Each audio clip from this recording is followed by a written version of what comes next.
Thank you very much, Orv. And I'd like to thank CRG for the opportunity to speak here today. And I'm especially grateful to the NFL for scheduling the Packer Viking game for tomorrow night. Amen. Got that right. Wow, what a crowd was here today. It's amazing. And I'm really taken back by the idea that all you people came here just to hear me speak. Yeah, that's all right. I know, what an ego, but I could go to the White House with that. Seriously, I know you didn't come here just to hear me, to listen to me today. You're here today because never before, at any point in time throughout the history of our great country, has the American taxpayer been under siege like we are today. And this attack has many fronts. In Washington, they're spending money like there's no tomorrow, and if they keep it up, there won't be. This year's federal deficit will exceed $1.5 trillion. To give you an idea of how much money $1 trillion is, let's say you invented some little gizmo and you were going to make yourself a cool $10 million a year building these things. You would have to make $10 million a year for 100,000 years before you got to $1 trillion. In Madison, they raised every single tax and fee they could, and when that wasn't enough to plug a $6 billion spending hole, they invented a few new taxes and fees. In fact, one of those new taxes, the combined reporting tax for corporations, has directly led to hundreds of layoffs at Milwaukee's very own Harley-Davidson. Even with all these new taxes and fees, they still left a $2 billion budget hole that will have to be plugged the next time around. Now that sounds pretty devastating, but I'm not worried because I know the next time we're going to have a sensible governor who has experience in controlling spending and fixing budgets.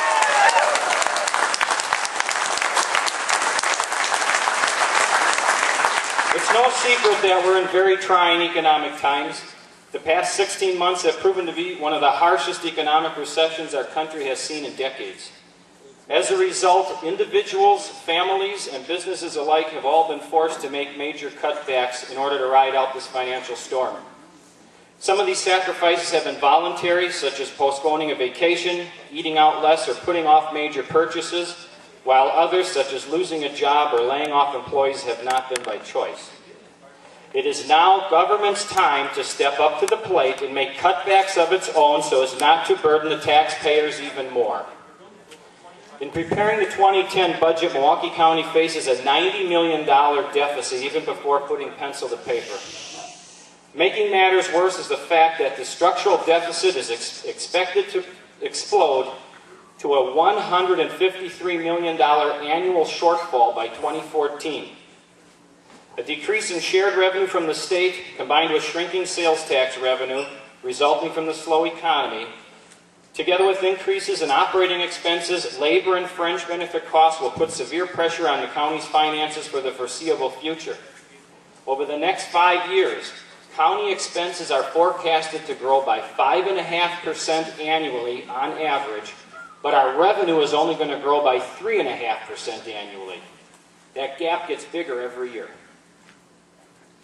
Consider your own personal situation. If your expenses each month were more than your income, you most likely would take steps to lower your expenses. Unfortunately, when placed in a similar situation, the tendency for government is to increase income rather than cut expenses. Consequently, the pressure to raise taxes during this year's budget cycle is going to be greater than ever. Those promoting tax hikes will use the bad economy as justification for the need to increase spending. After all, more people will need more help. But it is for this very same reason why we in fact should not increase tax rates. Rather, we must rise to the challenge of these economic times and take the opportunity to drastically, and I would even say radically, change county government as we know it.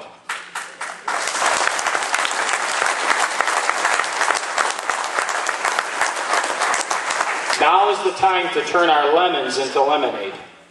The county executive has proposed a budget that will take vital steps needed to address the long-term structural deficits, which, if ignored much longer, threaten to bankrupt Milwaukee County. Some of my colleagues on the board have called this budget unrealistic. One of them said it was put together with voodoo math. And my favorite, when asked specifically about the proposed wage and benefit reductions that were included as part of the budget, one of my colleagues said the budget was outright mean. Apparently, Tax bill's all right, Nina, when I get it. right. Apparently, asking employees to take a modest wage concession so the county can afford to keep them working is somehow mean. But continuing to raise property taxes year after year and pushing for a 1% increase in the county sales tax is not mean at all. I just don't understand that kind of logic. What is mean is taxing a senior citizen living on a fixed income right out of their home. Or making it impossible for a young, new family just getting started to buy their first house because the monthly property tax payment is higher than the principal amount on the mortgage.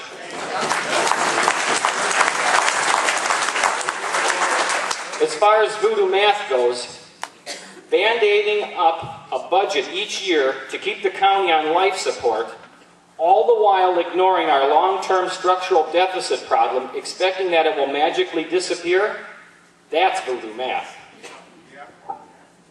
And what could be more unrealistic than thinking that we are going to tax our way out of this mess? There isn't a government in the history of this planet that has ever taxed its way into prosperity, and Milwaukee County is not going to be the first.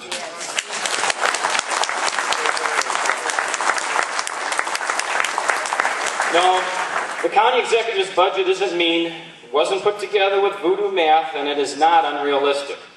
Scott Walker's budget is responsible. It's a responsible budget because it works towards fixing our long-term problems, not just patching them up for another year. Earlier this year, the Public Policy Forum, a local nonpartisan research group, completed a report on Milwaukee County's fiscal condition in which they concluded the county's fiscal outlook is grim, and they warned that a long-term solvency plan is required. And just last month, a financial forecasting work group recently formed by the county stated that the biggest driver of cost increases for the past 5 years and for the next several years are fringe benefit costs when adjusted for inflation during the period 2003 to 2014, they will rise 100%. And it will make up 20% of the county budget. Now that's just the fringe benefits, that's not the payroll. Both of these reports clearly warn us that the financial condition of the county is in big trouble, and conducting year-to-year budget balancing is no longer viable. In other words, we've kicked this can down the road for so long that we are now out of road. We must act quickly to develop more comprehensive solutions that will put us on a sustainable path for the future. And the budget proposed by County Executive Scott Walker takes the first of many critical steps that will be needed to do just that. Over the next several weeks, as we navigate our way through the budget process, Paul and I will be working with Scott to advance solutions that will go well beyond 2010.